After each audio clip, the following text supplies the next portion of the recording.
everybody. This is Palmgren from the Weston Public Library, back again to talk a little bit about some of the fun things that we have coming up this fall at the library. Now, back to school season is my favorite season. I would go back to school every day of the week and every day of the year if I could, because, well, I love books, I love reading, and I love learning. And when you come to the library, you get all of that. But the most exciting thing about back to school is usually for some of our field school students who come by after they're done with their classes for the day. And that's because children that are double digits, so age 10 and up, are allowed to visit the library independently for the first time. And that is just such a milestone for a lot of kids that come over from field school. Now, we do have a couple special things to note for those kids who are coming over for the first time without their parents. And the most important thing is to know that kids that are age 10 and 11 can use the library unattended for up to 2 hours a day by themselves or with their friends that are also in the same age group. And while they're there, they need to stay in the children's area. Now, that doesn't mean they can't go get some water or go to the bathrooms, but usually they should keep their activities in the children's area. Now, anytime that kids are by themselves, we want to make sure that they're comfortable and feeling okay. And the best way to do that is to make sure that they have their parents' contact information. Because sometimes after an hour, they start feeling a little like, I kind of want to go home. And the best way to do that is to give you a call. Now, kids can always use our phones in the children's room to call their parents to pick them up. So just because kiddo doesn't have a cell phone doesn't mean they're out of reach. So just make sure that all the kids have dad or mom or whoever caregiver that you have planned after school have their phone numbers. Now, another thing that's important to know is as the weather gets a little bit dodgy, heading particularly towards the winter time, the library can close unexpectedly if we have bad weather. So if you hear that there is weather coming in, don't automatically assume that we're going to be open. Just try to make sure to have alternate plans. If the school is closed, we are likely to close. So just keep looking at our website and make sure that you are in touch with us if you have any questions. Give us a call. We're always happy to answer with whatever information we have. Now, as far as some younger kids from under that age, they do have to be supervised when they're at the library, when you're in single digits. And that also means having a babysitter over the age of 16. So as kids are coming into their teenage years and starting to babysit some of neighbors and other kids in the community, just keep that in mind. So beyond that, now we're going to talk about a little back to school fun. And we can't wait to see all of our students back after the summer reading program. It was such a great year. So many books got read. But now let's focus on some things that are specific to back to school. And back to school time is a huge transition for a whole bunch of kids, and no more so than the ones that are going to school for the first time. So we have a few books to help with that and help introduce the idea of being in this new environment and all this new fun that we're going to have. Wemberly Worried is one of my favorites. It's Kevin Hankey's, and you probably recognize the art. He's done many other books, including Chrysanthemum. You might remember Chrysanthemum. And we have Lily's Purple Plastic Purse. Lots of P's there. So this just gives a little bit of comfort to children who might be worried about going back to school or going to school for the first time.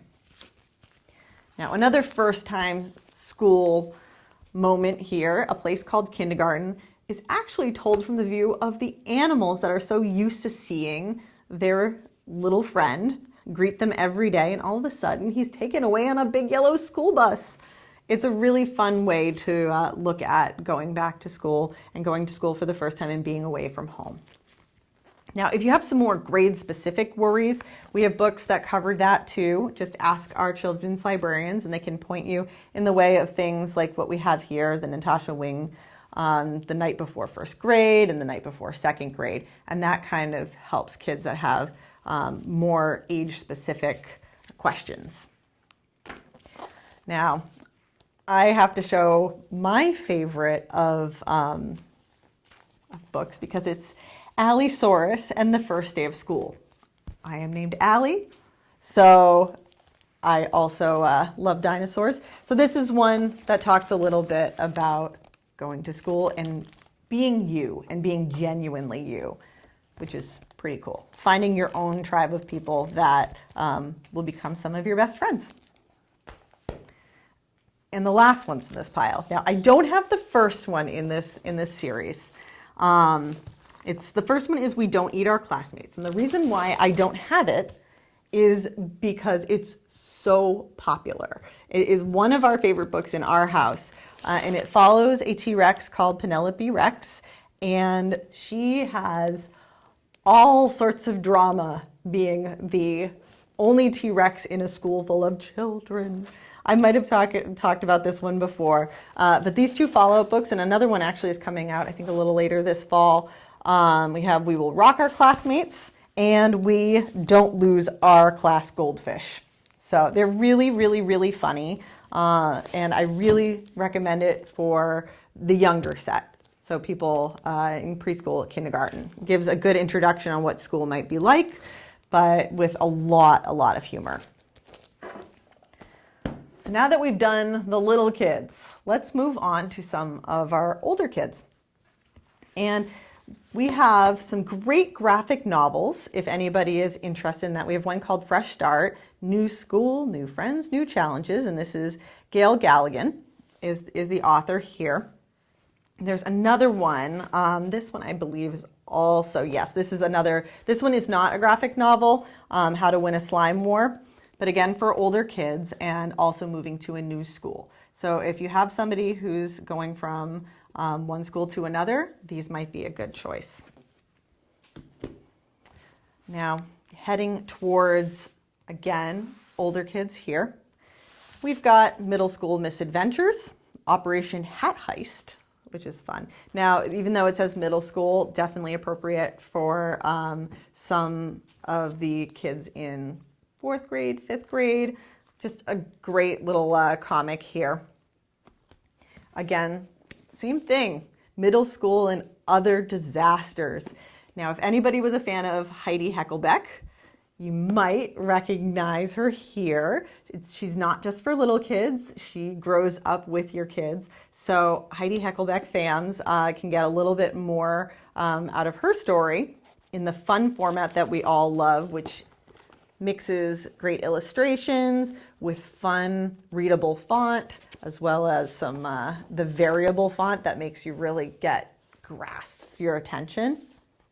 A really good choice for some of the kids in the ages like 8 to 12 range.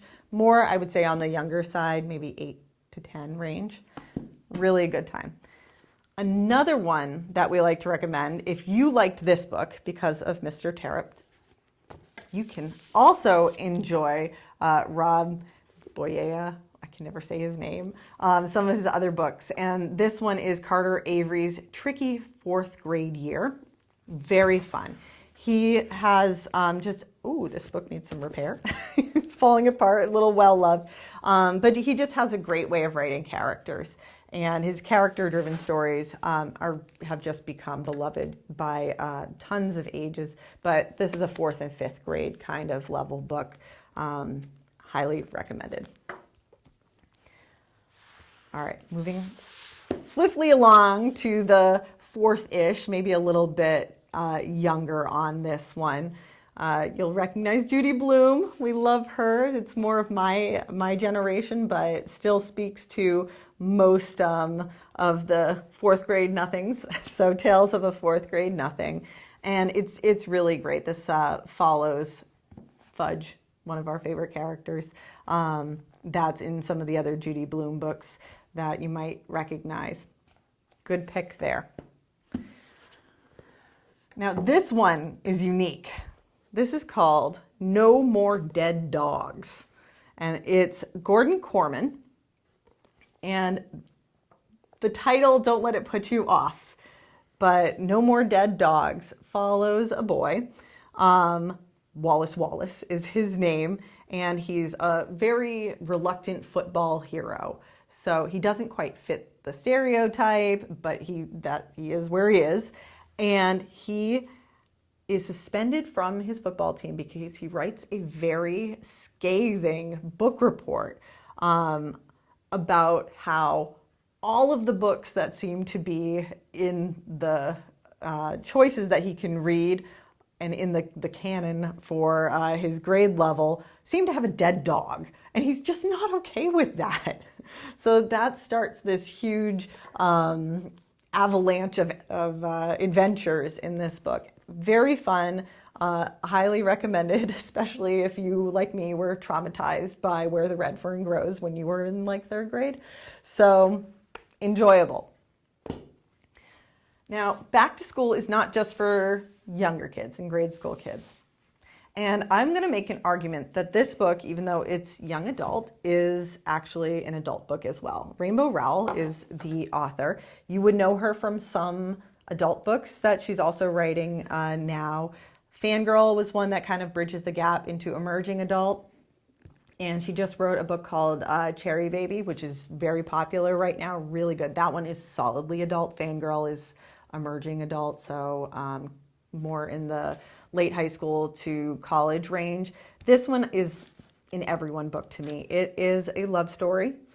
It's a sweet love story. It doesn't have any content that perhaps might not be suitable for some younger YA readers, but it really just follows what it's like to be young and in love, and two people who may not seem to fit with one another, but they really, really do.